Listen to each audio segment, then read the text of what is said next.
ഓം ശ്രീ ഗുരുഭ്യോ നമ. ശ്രീമദ് ഭഗവത്ഗീത അധ്യായം 4 ജ്ഞാനകർമ്മ സന്യാസയോഗ. ശ്രീ ഭഗവാനുവാച ഇമം ബിഭസ്സുതി യോഗം പ്രോക്തവാനഹമവ്യയം ബിഭസ്വാൻ മനവേ പ്രാഹ മനുരിക്ഷ്വാകവേ അബ്രവീത്. ശ്ലോകം 1. ഇമം ബിഭസ്സുതി യോഗം പ്രോക്തവാനഹമവ്യയം ബിഭസ്വാൻ മനവേ പ്രാഹ മനുരിക്ഷ്വാകവേ അബ്രവീത്. ശ്രീ ഭഗവാൻ പറഞ്ഞു, അനശ്വരമായ ഈ യോഗവിദ്യയെ ഞാൻ ആദ്യം സൂര്യന് ഉപദേശിച്ചിരുന്നു. സൂര്യൻ അത് മനുവിനും മനു സ്വന്തം പുത്രനായ ഇക്ഷ്വാകുവിനും ഉപദേശിച്ചു. ഗ്രഹങ്ങളുടെ അധിപനാണ് സൂര്യൻ. ഇപ്പോഴത്തെ സൂര്യദേവൻ ബിഭസ്വാനാകുന്നു. ഭഗവാൻ കൃഷ്ണൻ ഗീതാശാസ്ത്രം ഉപദേശിക്കാനായി ബിഭസ്വാനെ തൻ്റെ പ്രഥമ ശിഷ്യനായി സ്വീകരിച്ചു. ത്രേതായുഗത്തിൽ ബിഭസ്വാൻ അത് മനുവിനു നൽകി. മനു സ്വന്തം പുത്രനായ ഇക്ഷ്വാകുവിനും അത് ഉപദേശിച്ചു. അങ്ങനെ ഇക്ഷ്വാകുവിൻ്റെ കാലം മുതൽക്കേ ഭഗവത്ഗീത മനുഷ്യ സമൂഹത്തിൽ നിലനിൽക്കുന്നു. 5000 വർഷങ്ങൾക്ക് മുൻപ് ഭഗവാൻ അത് വീണ്ടും അർജുനന് ഉപദേശിച്ചു.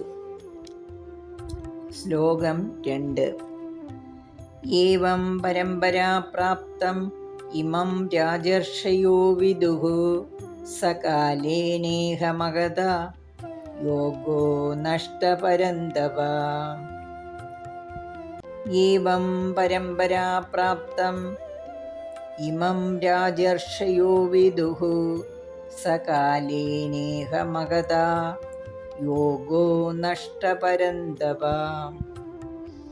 അല്ലയോ പരന്തവനായ അർജുന, ഇപ്രകാരം പരമ്പരയാ ഈ യോഗവിദ്യ രാജർഷികളും അറിഞ്ഞു. പിന്നീടത് വളരെ കാലം ലോകത്തിൽ അറിയപ്പെടാതെ കിടന്നുപോയി. അങ്ങനെ ശിഷ്യപരമ്പരയിലൂടെ പകർന്നു കിട്ടിയ ഈ ഗീതാശാസ്ത്രത്തെ രാജർഷികൾ ശരിയായി മനസ്സിലാക്കിയിരുന്നു. കാലക്രമേണ ആ പാരമ്പര്യ ശൃംഖല മുറിഞ്ഞു പോവുകയും അത് നഷ്ടപ്പെട്ടു പോവുകയും ചെയ്തു. ശ്ലോകം 3. സയേവായം മയാദേദ്യ യോഗപ്രോക്ത പുരാതനഃ ഭക്തോസി മേ സഖാ ചേതി രഹസ്യം ഖേദദുത്തമം. സയേവായം മയാദേദ്യ യോഗപ്രോക്ത പുരാതനഃ ഭക്തോസി മേ സഖാ ചേതി രഹസ്യം ഖേദദുത്തമം. നീ എൻ്റെ ഭക്തനും സുഹൃത്തും ആയതുകൊണ്ട് ആ പ്രാചീന യോഗവിദ്യ ഞാൻ ഇപ്പോൾ നിനക്ക് ഉപദേശിച്ചു തരികയാണ്. ഇത് അത്യന്തം രഹസ്യവും ഉത്തമവുമായ വിദ്യയാകുന്നു. തൻ്റെ ഭക്തനായതുകൊണ്ടാണ് ഭഗവാൻ അർജുനനെ ഈ മഹത്തായ ശാസ്ത്രം പഠിക്കാൻ അധികാരിയായി സ്വീകരിച്ചതെന്നാണ് ഭഗവാൻ ഇവിടെ പറയുന്നത്. ശ്ലോകം 4. അർജുനോവാച അപരം ഭവതോ ജന്മ പരം ജന്മ വിവസ്വതഃ കഥമേതദ്വിജാനീയാം ത്വമാദൗ പ്രോക്തവാനിതി. അപരം ഭവതോ ജന്മ പരം ജന്മ വിവസ്വതഃ കഥമേതദ്വിജാനീയാം ത്വമാദൗ പ്രോക്തവാനിതി. അർജുനൻ പറഞ്ഞു, അങ്ങ് ഈ വർത്തമാനകാലത്ത് ജനിച്ച ആളാണ്. സൂര്യൻ്റെ ജനനം അതിപുരാതന കാലത്തുമായിരുന്നു.